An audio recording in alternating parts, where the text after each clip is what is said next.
अस्सलाम वालेकुम रहमतुल्लाहि व बरकातुहू। हाँ, ये हमारा 12वां लेक्चर है माइक्रोप्रोसेसर 805 का लेक्चर 12। सो अगेन हम पुराने दो लेक्चर से कंटिन्यूसली चल रहे हैं। सो एज कि हमें प्रोसेसर का आर्किटेक्चर समझ आ जाए। अभी ये पुराने लेक्चर का ही अभी बोर्ड पे है, जिसमें हमने एक 8 बिट प्रोसेसर को देखा था, सिंपलेस्ट वे जिसके थ्रू हम इसमें बना सकते हैं। तो मेन चीज़ उसमें जो हमारी थी, they were the first thing the ALU, the main part, then the helpers, that's the register set, then the second helper, the timing and control unit, the third helper, instruction decoder, and the main place where you will keep your instructional data, that is the external memory. And then we have something called a counter, normally known as program counter। और हमने हर एक चीज़ जो हमारे इसमें है उसका क्या देखा, उसका हमने देखा कि how does it work, how does it help so that our program is executed। फिर हमने लास्ट में देखा कि जो भी हमें काम कर रहे हैं, that is actually divided into 3 parts. The first one is the instruction fetch, that is fetching, that means fetching the work that you have to do from this repository called memory. So the instruction, the work that you have to do is to be fetched first. Then that is decoded so that the processor will know, the ALU will know what it has to do with the data. So that will be taken up by the decoding part. And at last we have the execution. So execution will be done by the arithmetical logical unit or with help of the timing and control unit. ठीक है।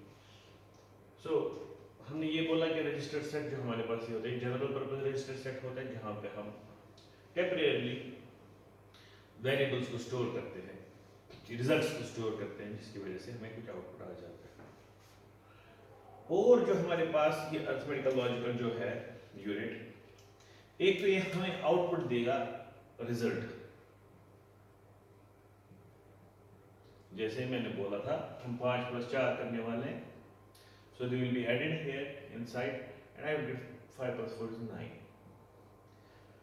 So क्या हमें खाली data मिलता है या कुछ भी और आउटपुट पे मिलता है? डेटा तो मिलेगा as a result, but we get one more thing that is called status। What do you mean by status? That is the status of the ALU at a particular instant of time, the status of the operation that was done by this ALU। So आपका जो result है वो वापस जाएगा, that will be put into the accumulator, but what will be the status? So normally जो status होता है, these are in the form of flags। flags कुछ नहीं होता है, again a simple flip flop then can be set to either 0 or 1। so जो 1 होगा means flag up, means yes something is there, and when it is 0 means no, means nothing is there। तो क्या हो सकते हैं ये flags, क्या हो सकता है स्टेटस, कि हमने जो यहाँ पे ऑपरेशन की उसके रिलेटेड कुछ आउटपुट्स, जैसे फॉर एग्जांपल हमने ऐड किया तो क्या कैरी आया, वाज देयर ए कैरी और नॉट। हम नॉर्मली यहाँ पे कर रहे हैं, हम 8 बिट एडिशन कर रहे हैं, तो क्या चौथे बिट पे कैरी आया, दैट्स कॉल्ड ऑक्सिलरी कैरी कि नहीं। अच्छा, आपने ऑपरेशन की, आपको चेक करना है क्या रिजल्ट 0 आया कि कुछ वैल्यू आ गया, मींस इज द आउटपुट 0 और नॉट। इसी तरीके से अगर आपको रिजल्ट में चेक करना है कि पैरिटी इसकी क्या है, आउटपुट की पैरिटी इवन है कि ऑड है, सो यस और no. So these are the things. इसी तरीके से अगर हमें साइन अरिथमेटिक करना है तो आउटपुट हमें चेक करना है कि whether there was a sign और not. So when we do operation we have these statuses, and ये कैसे हमें पता चलता है, व्हेन भाई जब ऐसा कुछ होता है तो फ्लैग सेट होते हैं। तो वो फ्लैग्स किसके पार्ट होते हैं, एक रजिस्टर का पार्ट होता है, वो एक और स्पेशल फंक्शन रजिस्टर यहाँ पे है, that will be called as flag register. And that flag register will be again connected to your, एक सेट से obviously it will be connected to your ALU because ALU being the results to this flag register। और दूसरे side से it will be connected to your data bus, shared data bus, ठीक है, so that it will store, it will tell you about the operation जो आपने किया, जो LU ने किया। सो मुझे लगता है this is the right time कि हम क्या करें काम, हम एक जो हमारे पास माइक्रो प्रोसेसर है 8085,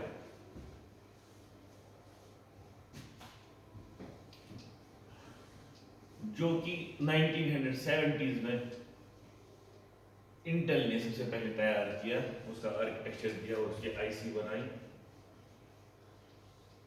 जो पहले चिप जो बनाई गई उसको NMOS लॉजिक से, जो आपने डिजिटल में पढ़ा होगा, NMOS, एन टाइप मॉसफेट, उस लॉजिक से इंप्लीमेंट किया गया था। और उसके बाद उसका जो दूसरा वर्जन है वो CMOS वर्जन है, that means was implemented using complementary MOSFET technology.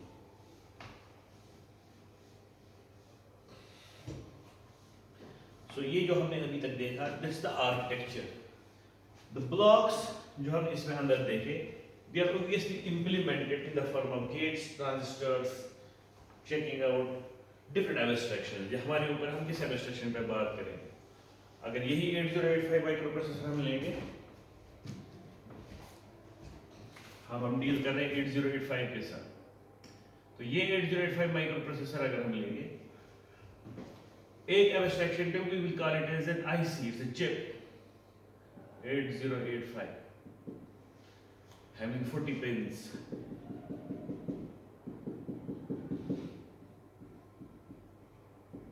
What is this made up of? एक एब्स्ट्रैक्शन से जाएंगे तो वही हो गया जो हमने इससे पहले कोड पे दिखाया था, दैट इज आर्किटेक्चर, ये किन ब्लॉक्स का बना हुआ है। और ऑब्वियसली वो ब्लॉक्स जो हमारे पास है जिनका आपने नाम रखा, कभी एएलयू, कोई कंट्रोल यूनिट, कभी टाइम इन कंट्रोल यूनिट, कभी इंस्ट्रक्शन डिकोडर, अदर थिंग्स। दूसरे तरीके से अगर देखें तो ये ब्लॉक्स लास्ट में इंप्लीमेंट हुए होंगे गेट्स से, so we can put it on the abstraction of gates also, and at last these gates are implemented through transistors. So actually this microprocessor is made up of transistors. जैसे मैंने अभी बोला MOSFETs. MOSFETs are transistors, made up of transistors fully. अब ये 8085 है, इसका जो real architecture हमें देखना है, आर्किटेक्चर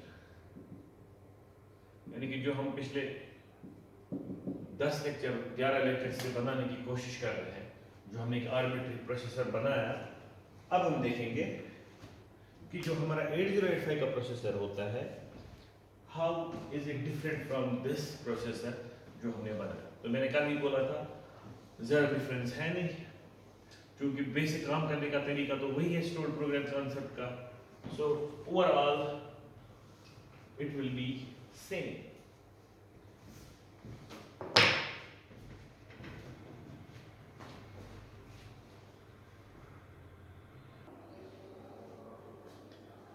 ओके, तो ये जो आपके सामने है,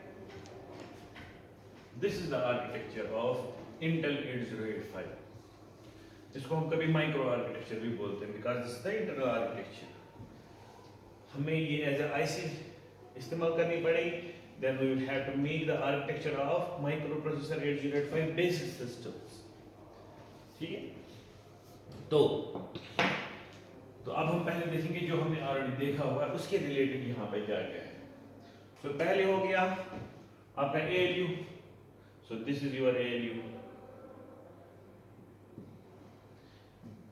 ठीक। फिर हमने देखा कि जो अरिथमेटिकल लॉजिकल यूनिट है, इसमें हमारे पास इनपुट्स हैं, एक है एक्यूमुलेटर, ठीक, और दूसरा है फ्रॉम टेम्परेरी रजिस्टर। और जब आप यहाँ पे देख रहे हैं, शो लाइक दिस 8 बिट। और जो इंटरनल डेटा बस हमारी वही है 8 बिट इंटरनल डेटा बस, जिसको हमने बोला था शेयर्ड डेटा बस।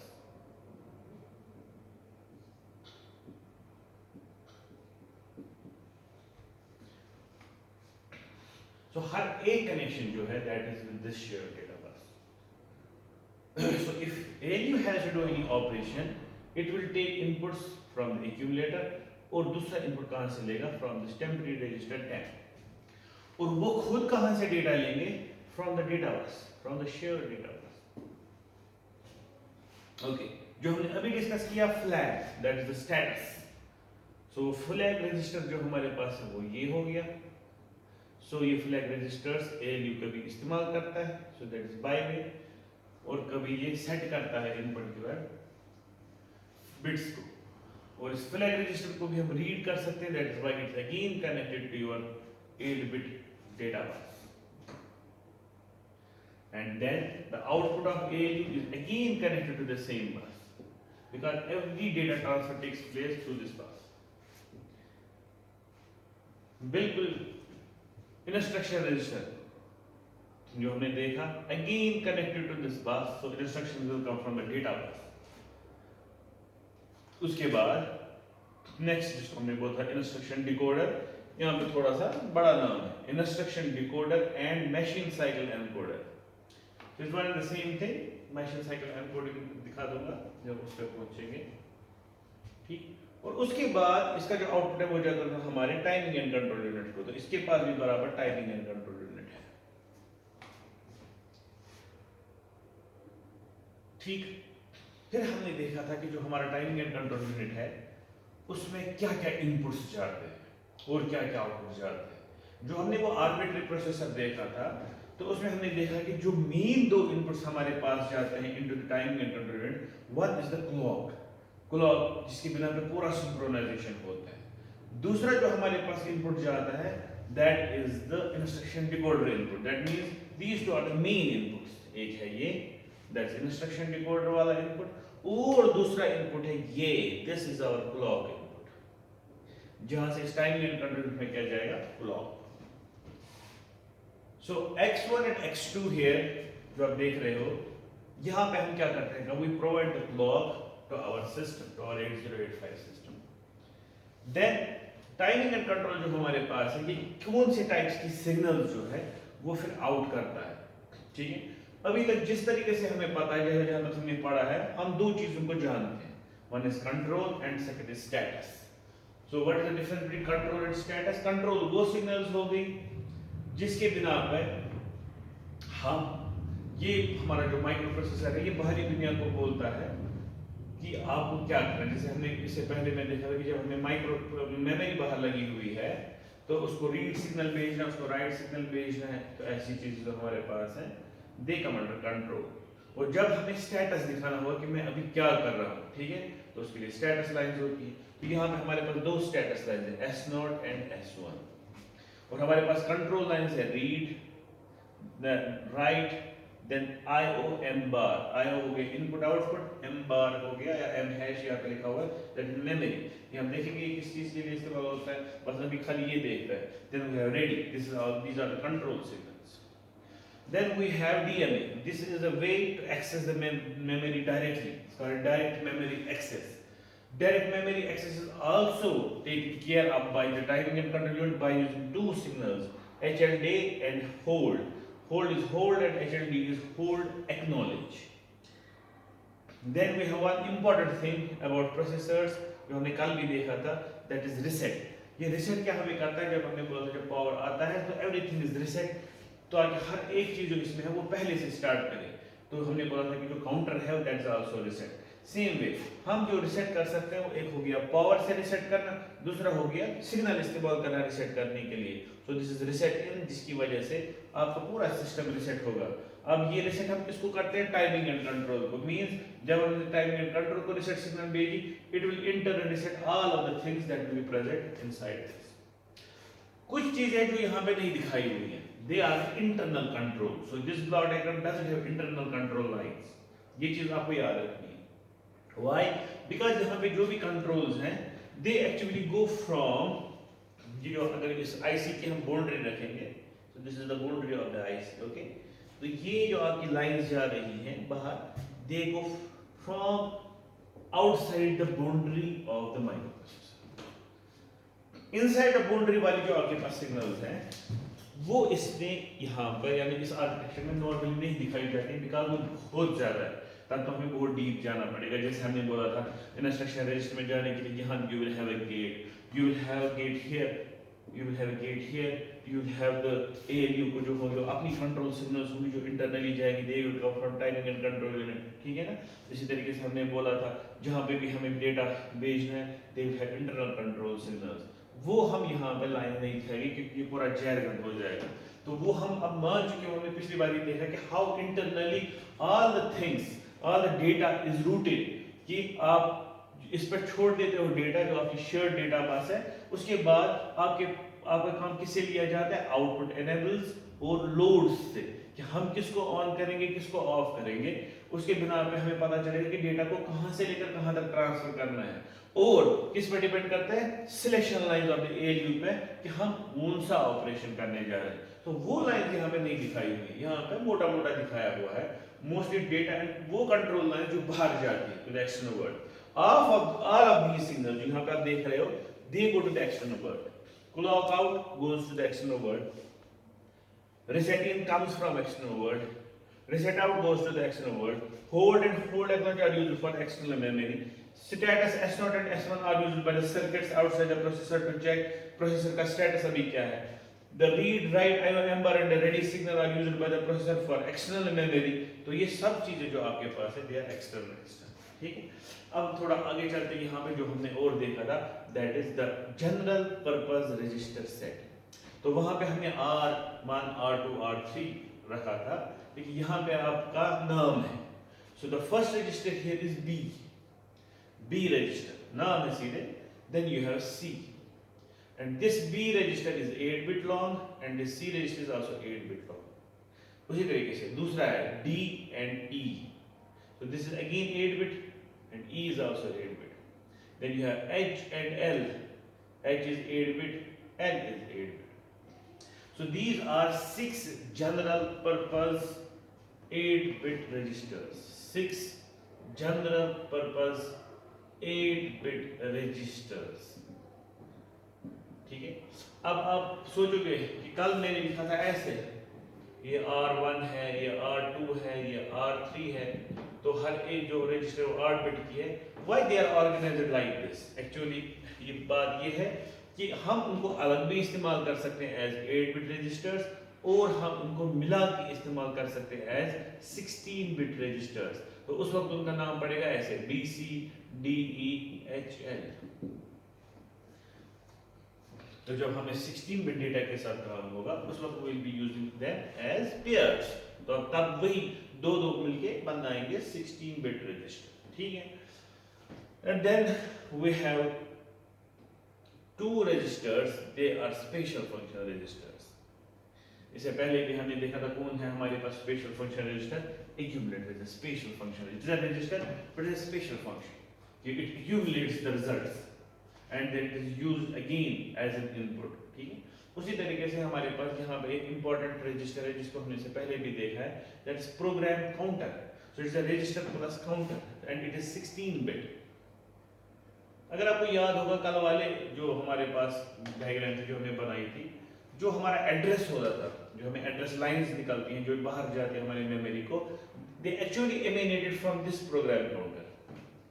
सो यहाँ पे भी अगर आप देखेंगे प्रोग्राम काउंटर के साथ में बैठा हुआ है incrementer decrementer address latch. So this is here incrementer decrementer address latch. So incrementer decrementer हमने कल सीधे प्रोग्राम काउंटर में ही देखा था कि we can increment the address, we can decrement the address. Then we have address latch. Latch होता है वो चीज जहां पे हम किसी चीज को थोड़ी देर तक स्टोर करते हैं। So this obviously will be having 16-bit address stored in it that can be up counted or down counted, ठीक। और उसके बाद हमारे पास ये हो गया ऊपर वाला सिस्टम जितना हमने देखा था कल। अब इसमें थोड़ी सी एक्स्ट्रा चीजें क्या है। तो सबसे पहले जो हमारे पास मेन जो है दैट इज कि जो यहाँ पे हमारा एड्रेस निकल रहा है, ये बहुत इंपॉर्टेंट है, इसको जानना जरूरी है। कल हम क्या कर रहे थे काम, कल हमारा ये था मॉड्यूल कि जो अभी यहाँ से 16 एड्रेस लाइन निकलेगी या जो भी 8 निकल रही थी, दे वर कमिंग आउट, और उसको हमने नाम दिया एड्रेस बस का। तो हमने कल बोला कि हमारे पास 8 लाइंस की एड्रेस बस है, लेकिन यहाँ पे कुछ और हो रहा है। यहाँ पे जो आपके पास एड्रेस बस निकल रही है उसके दो हिस्से हो रहे हैं, 8 और 8 के। 8 बिट्स यहाँ से चली जा रही हैं और जो 8 बिट्स है वो यहाँ से चली जा रही है। इनफैक्ट यहाँ पे लिखा हुआ है लो और हाई, तो इसका मतलब अगर एड्रेस है ऐसे 1 2 3 4 5 6 7 8 9 10 11 12 13 14 15 16, तो 1 2 3 4 5 6 7 8 हो गए हायर 8 और ये हो गए लोअर 8। तो जो लोअर 8 है वो यहाँ से चले गए और जो हायर 8 है वो सीधे आ गए नीचे। ठीक है, अब जो हायर 8 है वो किस में जाता है, एड्रेस बफर में। So buffer is simply a space memory that will hold this address for some amount of time। तो ये कुछ खास तो करेगा नहीं, जो ऊपर से एड्रेस आया होगा हायर बिट्स का उसको उठा के स्टोर करेगा और आगे जाने देगा। ठीक है, तो इसीलिए ये जब सीधे जाता है so you get here the address that is called higher order address, means it will be obviously जो यहाँ पे है एड्रेस बस है, so it is named as A0, then it will be A1 A2 A3 A4 A5 A6 and A7, ये हो गए पहले 8। उसके बाद दूसरा स्टार्ट हो गया A8 A9 A10 A11 A12 A13 A14 A15। सो A8 से लेकर A15 हो गई हायर ऑर्डर एड्रेस लाइंस और A0 से लेकर A7 तक हो गई लो ऑर्डर एड्रेस लाइंस। ठीक है, सो इसका मतलब ये हो गया कि जो आपके पास ये एड्रेस बस है, जो एड्रेस हमें सीधे एड्रेस बफर के थ्रू नीचे जाते हैं, they are from A8 to A15, that is the higher order. इसके साथ कुछ नहीं होता, ये सीधे आ जाते हैं बाहर एड्रेस करने के लिए। लेकिन जो अब ये 8 है ये घुस जाते हैं यहाँ पे एक चीज में जिसको हम बोलते हैं multiplexer. So this is your multiplexer. So what do we mean by the multiplexer? Multiplexer जो है वो हमने already देखा है multiplexer logic में भी। So if we have this as a multiplexer, तो हमारे पास दो इनपुट्स होंगे I0 and I1। ठीक है, तो हम इन दोनों को कंबाइन करते हैं एक ही output. So output is always only single, that is O। Now ये I0 आएगा आउटपुट में क्या I1 आएगा output, that depends on the selection। आप क्या सिलेक्शन करोगे। If selection line is 0, I0 will be selected. If selection line is 1, I1 will be selected। तो ऐसा ही कुछ मल्टीप्लेक्सर यहाँ पे लगा के ऐसे। अब इसमें और इसमें एक ही फर्क है, ये सिंगल बिट मल्टीप्लेक्सर है, 1 बिट। ठीक है, बिकॉज I0 एक ही बिट है, I1 एक ही बिट है। यहाँ पे लेकर हमें आ रही है 8 तारे और यहाँ से भी आ रही है 8 तारे। तो what we have to do, we have to use the same 8 times। हमें इनको ऐसे इस्तेमाल करना है, ये पैरेलली बना रहा हूँ। ठीक है,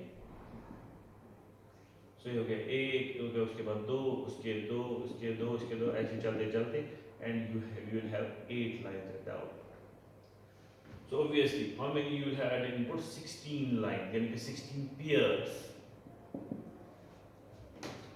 तो अगर मैं इसको ऐसे बनाऊं तो इसका मतलब यहाँ से 8 आ रही है, यहाँ से 8 आ रही है। तो आपको चूंकि मल्टीप्लेक्सर है तो यहाँ पे या तो ये 8 सिलेक्ट होके आएंगे या ये 8 सिलेक्ट होके आएंगे। दैट विल डिपेंड ऑन कि आप यहाँ पे सिलेक्शन क्या दी हुई है। ये सिलेक्शन लाइन जो यहाँ पे होंगी they will be all shorted, so that हर एक ही टाइम पे हर एक मल्टीप्लेक्सर में एक पर्टिकुलर लाइन यानी कि एक पर्टिकुलर पेयर जो है वो सिलेक्ट होगा। ठीक है, अब क्या सिलेक्ट हो सकता है, हम देखेंगे पहले इनपुट्स क्या आ रहा है। एक इनपुट हमें आ रहा है सीधे शेयर डेटा बस से, सो इज द डेटा बस, इज अगेन डेटा बस। यही डेटा बस यहाँ से है, यही डेटा बस यहाँ तक पहुँच रही है, सो दिस इज द डेटा बस। अब यही शेयर डेटा बस जो हमारे पास है वहां से कुछ आ रहा है जो किसके साथ मल्टीप्लेक्स हो रहा है, हमारे इस एड्रेस के साथ। इसका मतलब है यहाँ से हमारे पास डेटा बस पे कुछ जा रहा है और यहाँ से एड्रेस बस पे जा रहा है। कल वाले प्रोसेसर में हमने जो बनाया था वहां पे हमारे पास एड्रेस लाइंस अलग थी, देयर वर 8 एड्रेस लाइंस कल वाले में दैट वर गोइंग ऑन। ठीक है, and there were 8 data line जो अलग थी। लेकिन यहाँ पे कुछ किया हुआ ऐसा कि कुछ 8 एड्रेस लाइन जो लो ऑर्डर वाली है और जो आपके पास डेटा बस है they have been multiplexed so that you will have a single output. तो मैं अगर यहाँ पे बोलूँ, यहाँ पे आपके पास I0 है, यहाँ पे I1 है, सो obviously what will be this, oh this will B, मैं इसको आई नॉट का आई वन लिखूंगा ना, बिकॉज कभी इस पे आई नॉट होगा, कभी इस पे आई वन होगा। तो इसी तरीके से जो मुझे आउटपुट यहाँ पे मिलेगा, क्या वो एड्रेस बस होगी कि वो डेटा बस होगी? Actually it is multiplexed address data बस यहाँ पे, क्योंकि आपने मल्टीप्लेक्स किया हुआ, तो कभी ये डेटा होगा इसमें और कभी आपका क्या होगा, एड्रेस। सो ओवरऑल इसको क्या बोलेंगे, this will be called as muxed यानी multiplexed address data bus, that address और डेटा हमने मल्टीप्लेक्स किया हुआ है। अब बिल्कुल ऐसे ही जैसे हमने यहाँ पे देखा एड्रेस बफर, तो इसका भी अपना बफर होगा। So buffer again for storing the information the bits for some amount of time, ताकि it so that it is easily available for your output things, जिसके साथ इसको इंटरफेस होना है इस माइक्रो प्रोसेसर को। Okay, so then what will be the output? Output will simply be your this, ये जो यहाँ से तार है, ये जो यहाँ पे, ये आपके पास यहाँ पे गलत है, इट्स एक्चुअली लाइक दिस। तो ये जो पार्ट है यहाँ पे, this is not a part of the IC, ठीक है? Address latch and decoder are not part of the IC, so इनको अभी देखना ही नहीं। सो हमारे पास जो पार्ट ऑफ द आईसी, जो आईसी से बाहर निकलेगा, that will be now this. उनका नाम अगर देखोगे, it is change, it's not AN8 to A15, it is written as AD0 to AD7। so उसी से हमें पता चलता है कि ये जो हमें आउटपुट यहाँ से निकल रहा है, it's address as well as data, so address lines as well as data lines, ठीक है? It's multiplexed. जैसे मैंने बोला मल्टीप्लेक्सर को यहाँ से सिलेक्शन लाइन होती है, तो आप यहाँ पे भी देख सकते हैं, इस मल्टीप्लेक्सर को यहाँ से आ गई सिलेक्शन लाइन, कहाँ से? टाइमिंग एंड कंट्रोल यूनिट से। तो इसका मतलब ये हुआ कि टाइमिंग एंड कंट्रोल यूनिट ही वो बंदा है जो सिलेक्ट करेगा कि इस मल्टीप्लेक्सर का आउटपुट जो होगा, इज दैट डेटा और इज दैट एड्रेस, ठीक है? तो this control signal goes through this. अच्छा, इसी मल्टीप्लेक्सर के बिना पे यही सिग्नल जो है ये बाहर भी आती है, ताकि बाहर वाली दुनिया को पता चले कि अभी जो आपके पास आउटपुट आ रहा है थ्रू दिस बस AD0 AD7, whether it is address or it is data, and that is taken care of by an control called ALE। ALE का फुल फॉर्म है address latch enable, address latch enable, ALE।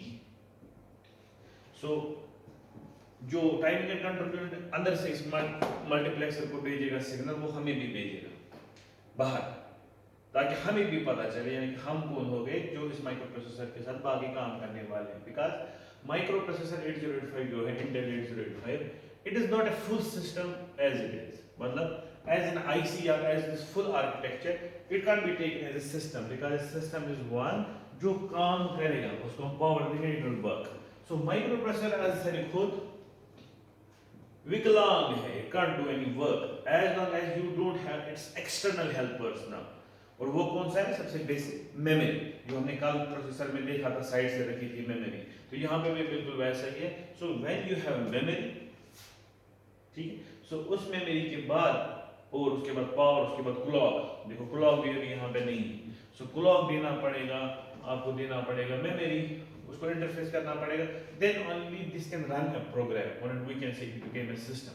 तो अभी तक ये system है नहीं, तो system बनाने के लिए आउटपुट पे एक और सिग्नल निकलते हैं, that is called address latch enable, जो हमें असल में बताता है कि जो यहाँ से हमें आउटपुट आ रहा है, यहाँ से ले जाना है, शुड दैट बी डेटा और एड्रेस, ठीक है?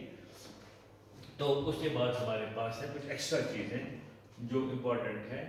एक हो गया हमारे पास सीरियल IO कंट्रोल। देखो जो हमारे पास यहाँ पे डेटा बस है, this data bus is a parallel बस, 8 लाइंस आर गोइंग पैरेलल, 1 2 3 4 5 6 7 8। तो जो भी डेटा कहीं पे भी इंटरनली चलेगा एक जगह से दूसरी जगह, it will B 8 bits at a time, 8 bits पर साइकिल और 8 बिट्स पर यूनिट टाइम, ठीक है?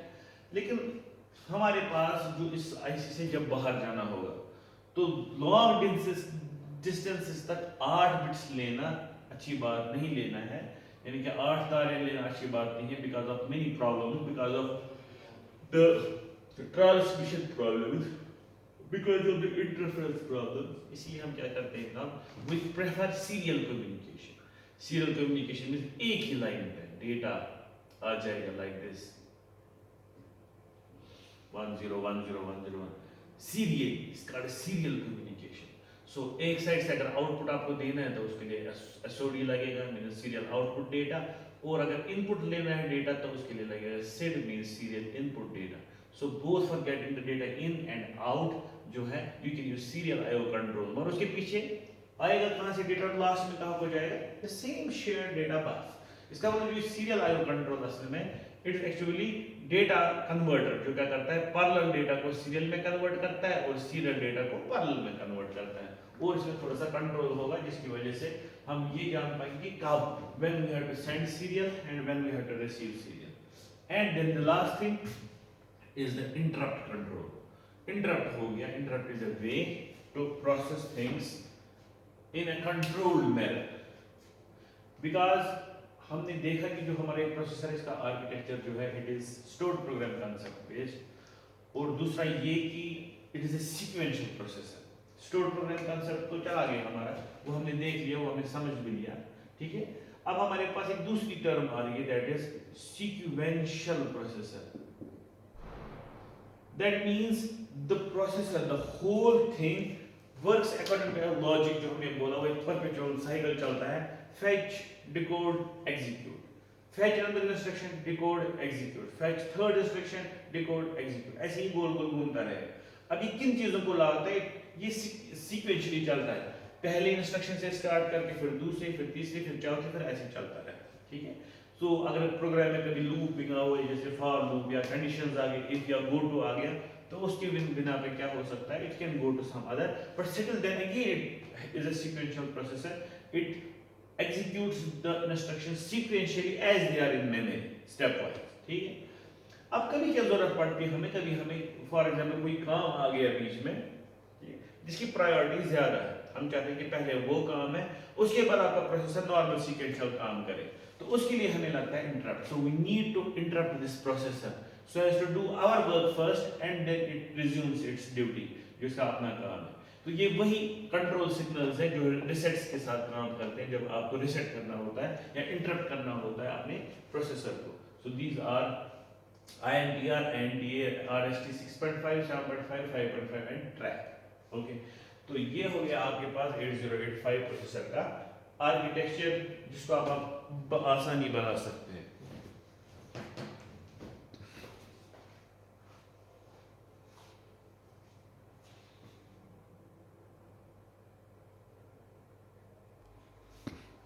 ओके, अब मैंने फिर से इसको रैप किया. अब हम देखेंगे अगर ये हमारे पास जिसने अभी बोला 8085 क्या है, this is architecture. So this whole architecture is implemented inside an IC. So you will have an IC. जैसे मैं भी बोला of 8085. तो ये सारा architecture implemented as transistors and gates, everything is put inside this IC. So जो ये IC की boundary है वो मैं डालूंगा, ठीक है, जैसे मैंने अभी बोला. So मैं फिर से IC की boundary डालने जा रहा हूँ. So this will be the boundary. मैं इन एरोस के बीच में क्यों बाउंड्री डाल रहा हूँ, because this are actually the signals that go outside your 8085. This will be the pins at last. Okay,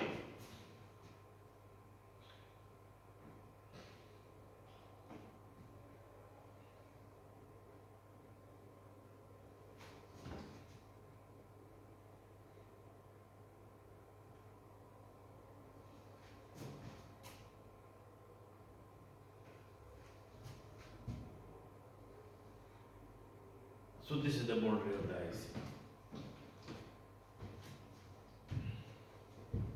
So this will be implemented inside the IC having written 8085.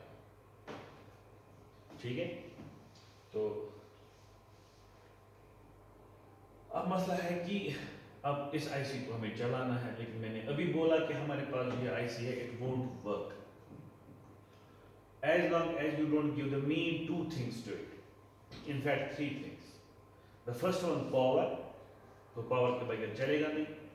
तो इसमें आपके पास पिन, जब हम पिन डायग्राम पढ़ेंगे तो उसमें और pins होगी लाइक VSS और VDD, if it is implemented using MOSFET, or we can simply say VCC and ground. It is implemented through TTL logic. Okay, so what we need to give, दे दिया हमने इसको power, जहाँ पे भी हमें power देना है. The second thing and the most important thing that we need to give is a clock. So clock is to be given here. So normally क्या होता है, इसके अंदर हमारे पास जो clock का circuit होता है, उसका जो positive feedback circuit होता है, operational amplifier is that already inside. What we need to give it is actually the crystal. That crystal will resonate at a particular frequency.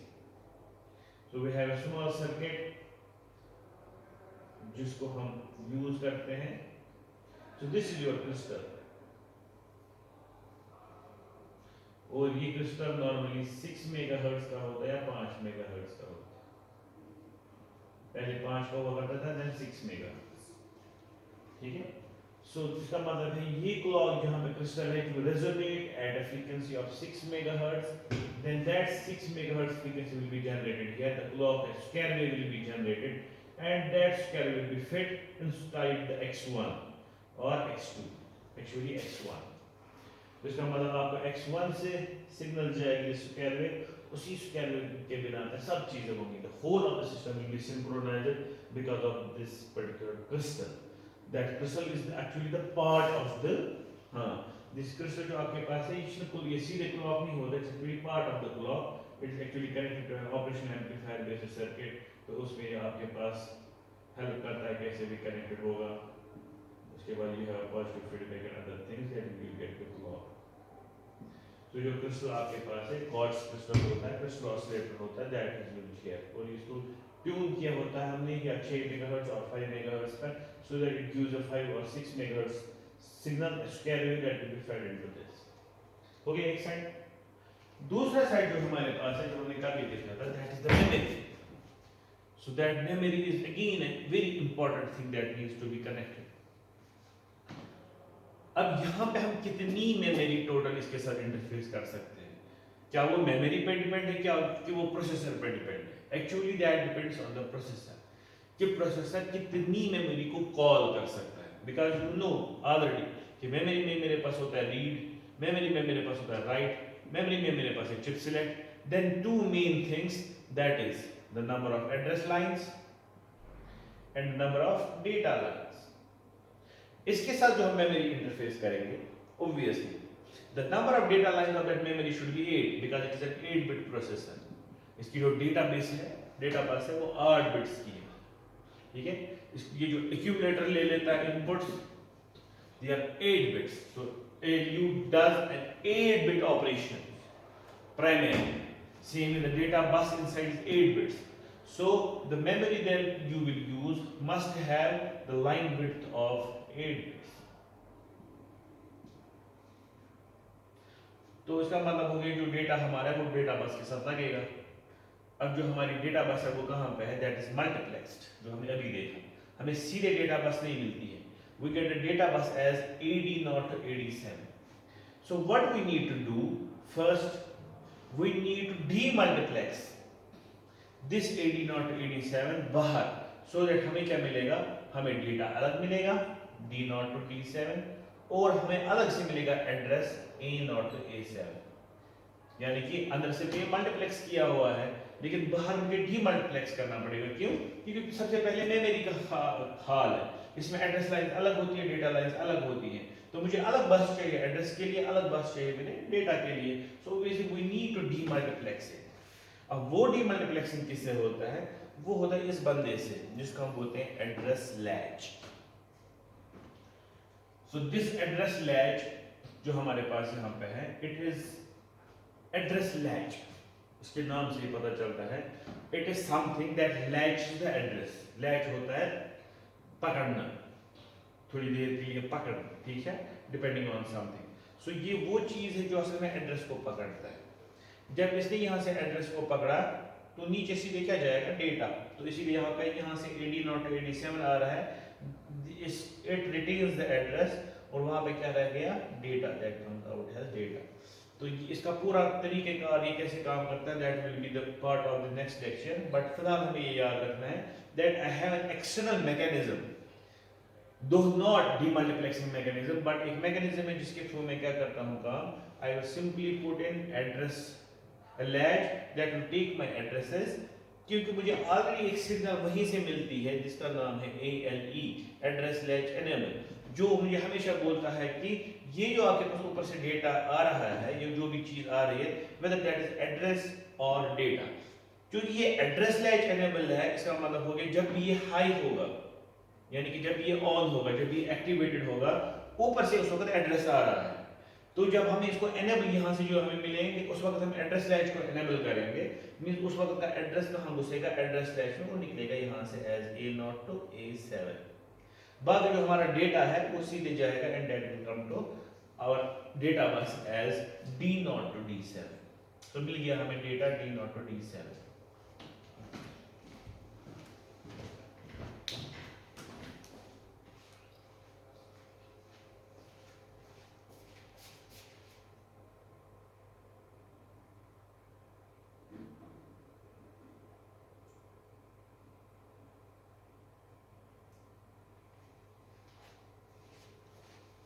Okay, तो मैंने इसको थोड़ा ऊपर चढ़ाया, तो यहाँ पे आप देख सकते हो ये आ गया हमारे पास डेटा बस D0 to D7, और यहाँ पे लिखा हुआ है address bus A0 to A7।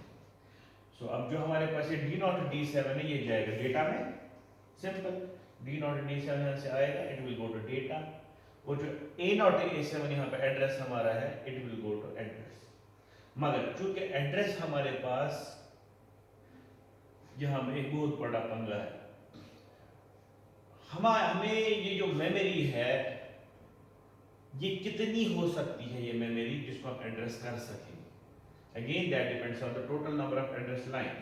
तो हमें पता है हमारे पास जो एड्रेस लाइंस है, they are A0 to A7, लेकिन हमें टोटल एड्रेस लाइंस खाली A0 to A7 नहीं है, this was the low order address जो उसको हमने मल्टीप्लेक्स किया था, लेकिन हाई ऑर्डर एड्रेस जो तो सीधे आ गया था एड्रेस बस में, वो यहाँ पे लिखा हुआ है A8 to A15, तो टोटल में हमारे पास 16 एड्रेस लाइंस है, 16 address lines, means our microprocessor can call memories using 16 bits. So when you have 16 bits, so how many people you can call? Simply 2 raised to power 16. That comes out to be 64 kilo locations. चूंकि हमारे पास हर एक location में यहाँ पे bits हैं, 8 bits हैं, so it means 64 kilo bytes, and organization is n cross 8, so that means हमारे पास जो हमारा माइक्रो प्रोसेसर है 8085, it can call, it can address 64 kilobytes of memory।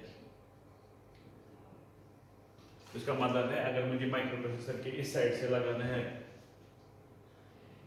Memory, तो मेमोरी कितनी होनी चाहिए, 64 किलोबाइट्स, लेकिन इज इट नेसेसरी कि मुझे हमेशा 64 किलोबाइट्स ही होने चाहिए एज योर रैम, तो तभी जाके प्रोसेसर चलेगा? The answer is no. अगर आप खाली 64 ही लोकेशंस भी लगाओगे तो माइक्रो प्रोसेसर को फिर भी चलना है, बिकॉज ये हार्ड एंड फास्ट नहीं कि आपको बराबर 64 किलोबाइट्स ऑफ मेमोरी होनी चाहिए। हाँ, ये हार्ड एंड फास्ट है कि द टोटल लोकेशन और the total memory that this processor can address is 64K। बाकी आपकी मर्जी, आप 1 किलोबाइट लगाओ, 10 किलोबाइट लगाओ, आप लगाओ 8 किलोबाइट, 32 किलोबाइट, जितनी आपकी मर्जी है तो उतना लगा सकते हो, लेकिन उसमें भी एक बहुत बड़ा पंगा है कि जब हम वो लगाएंगे तो कैसे लगाएंगे, how will be the connections, ठीक है? उसके लिए हमें फिर भूलना पड़ेगा इस चीज को, जो इंटरनल आर्किटेक्चर है, हमें इंटरनल आर्किटेक्चर खाली दिमाग में रखना पड़ेगा, लेकिन हमें काम करना पड़ेगा as a black box of this. जैसे हमने पिछली बार भी देखा, when we move on architecture, we first start with the white box, और उसके बाद हम चीज को ब्लैक बॉक्स में रखते हैं और आगे चलते हैं, so that we understand the things well.